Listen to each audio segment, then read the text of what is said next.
Yan na mga kosya, at kami nag-aarya na ng itang. At ito yan, sinusundan ko yung GPS kung saan pupunta yan, no?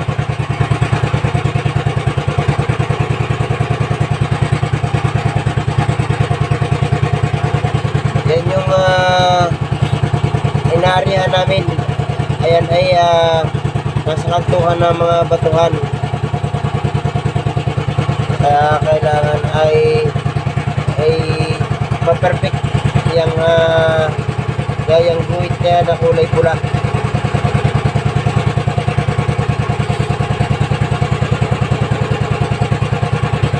Yan o.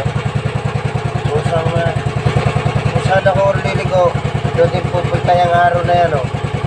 Kaya yung guhit na kulay pula ngayon.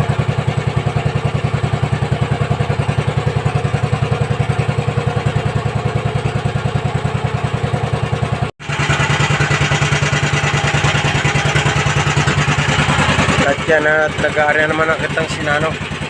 Dagol si Michael, si Kabugoy, at Tuban. Yan yung mga kasi yung patatong laut namin. Hindi na ako nakapag-video ng panguhuli ng aming inaryang kitang na pang malalaki. Kaya ito, at malapit na kami sa tabi. Pabalik na ulit kami. Umalis kami ng tabi ay alas 9 ng gabi, kagabi. Kaya nagkailangan kami uuwi 12:30, pero malapit na kami. At yan yung huli namin. Huli namin, no?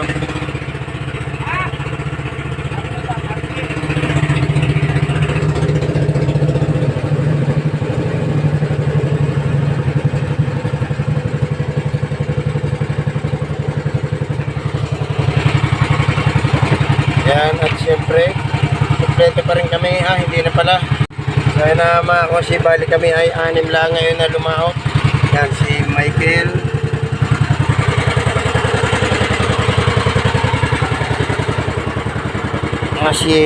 siyempre si Japper Sniper, si Tagol, at si Kabugoy, si Buddy Tubal.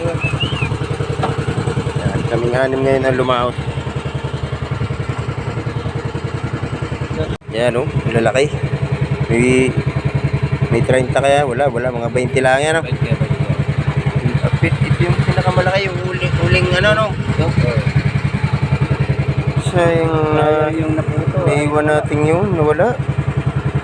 Kaganda ng laman ng anong yun na o.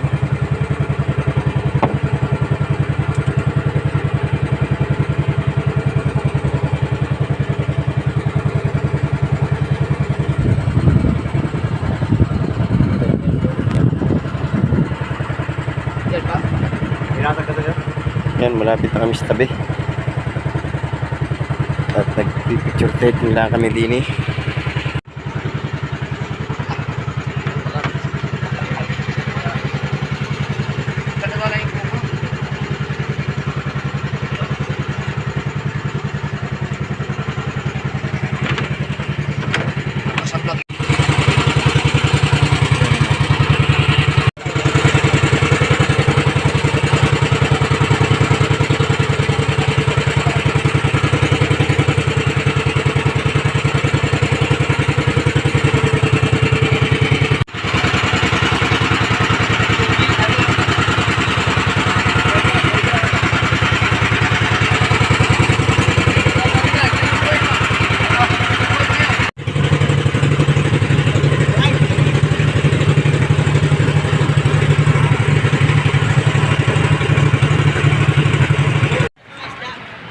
Yan na mga konsyan, dito na kami sa tabi. Yan na, thanks God. At kami ay nakauwi ng ligtas.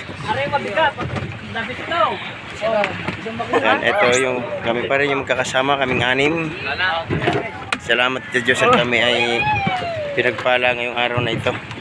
Yan, thank you, bye bye sa inyo lahat. Love you, love you. Yan at mga kakosi, pasensya na kayo kung short video lang itong ginawa kong ito dahil medyo na-tense na tayo doon sa huli ng kitang, kaya nawala na yung concentrate natin sa pagbablog. At isa pa, kailangan kasi doon sa posisyon ko sa bangka ni Japper Sniper ay talagang nakatutok ako doon sa pamamandaw ng kitang dahil medyo inabot na kami ng lakas ng agos at lakas ng hangin, kaya kailangan i-focus ko yung aking tawag dito, aking panahon doon sa direksyon ng bangka o sa aking pagmamanabela para hindi masayang yung mahuhuli namin isda doon sa kitang.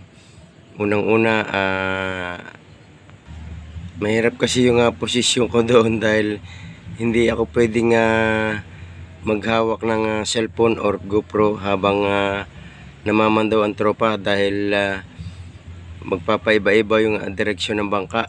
Kaya pasensya na kayo kung short video lang yung mapapanood nyo dito sa aking ini-upload na ito.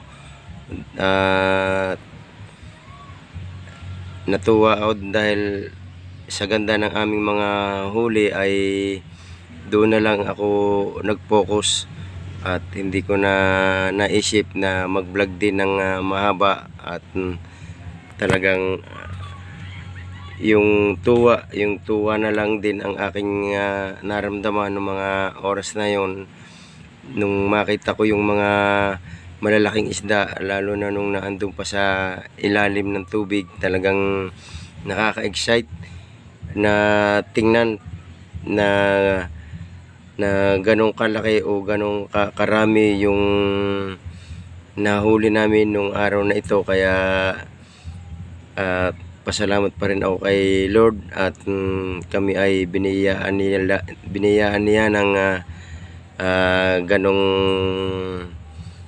ganong isda at ganong swerte. Kaya pasensya na kayo kung medyo nabitin kayo doon sa aking upload.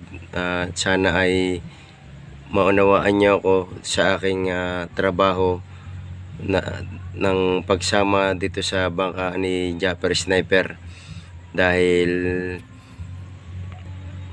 doon ako nakapokus talaga sa aking trabaho o sa aking tungkulin bilang isang kasama ni Japper sa bangka. Kaya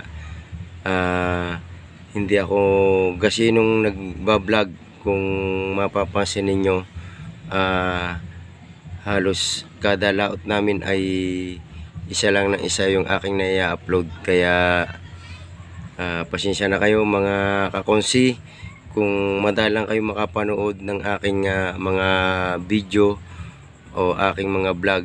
Sana maunawaan nyo yung aking katayuan bilang nakikisama sa bangka ni Japper Sniper. At sana ay huwag kayo magsawa sa panonood sa amin, sa aming tropa, sa aming mga video. Sana ay tangkilikin nyo lagi. Yan, maraming salamat sa inyong walang sawang suporta sa akin at sa aking mga kasama, kina Idol Jeff, kina Dagul, kina Rigundok, at kay Kahaw, basta doon sa mga tropa kong sa bangka ngayon ni Japper Sniper na mga vlogger. Sana suportahan nyo din sila. Kung ano yung suportang ibinibigay nyo sa akin, ibigay nyo rin sa kanila. At yan ay tatanawin kong isang malaking utang na loob sa inyong lahat na mga viewers namin, mga subscriber namin. Sana po ay huwag kayong magsawa sa amin. Yan, at maraming salamat po sa walang sawa ninyong panunood sa aming mga video. Yun, shout out po kay Nanay, kay Ate Edita Life in America, kay Nanay Sarah Cute TV, at siyempre sa aking mga best friend, kay Boss Benji Torres, kay Kuya Rick Vlog, kay Sir Ronsbert Vlog. Yan, at salamat po sa inyo lahat at sa buong Planet Show World, buong Kasanga Foundation, at sa buong Team USA in America. Yan. Salamat sa inyong lahat sa suporta ninyo. At siyempre kay Tatay Pandong Journey. Yan. Maraming salamat sa suporta mo sa akin, lalo sa bigay mo sa aking sombrero. Yan, salamat Tatay Pandong. At kay siyempre hindi ko pwedeng kalimutan si Alakdan. Yan, thank you very much boss sa walang sawang suporta mo sa akin, na talagang halos lahat ng video ko ay naandong ka, na meron kang comment. Yan, thank you sa inyo lahat. At sa mga hindi ko pa nababanggit ay pasensya na kayo, pero kayong lahat ay mahal na mahal ko. Yan, thank you sa inyo lahat. Bye bye, I love you all. At sa sa Team Chonky and others, yan, at lahat naman yan ay puro galing din sa Planet Show World. Kaya maraming salamat sa inyong lahat. At sana ay palagi tayong nasa malusog na pangatawan at ligtas sa anumang kapahamakan. Yun lang ang aking laging hiling sa Panginoong Diyos, na lahat ng mga taong malapit sa aking puso ay iligtas niya sa anumang bagay na ikapapahamak sa araw-araw na gawa ay sa buhay. Yan, I love you all. Talagang hanggang dito na lamang. Bye bye sa inyo lahat. Bye bye, I love you.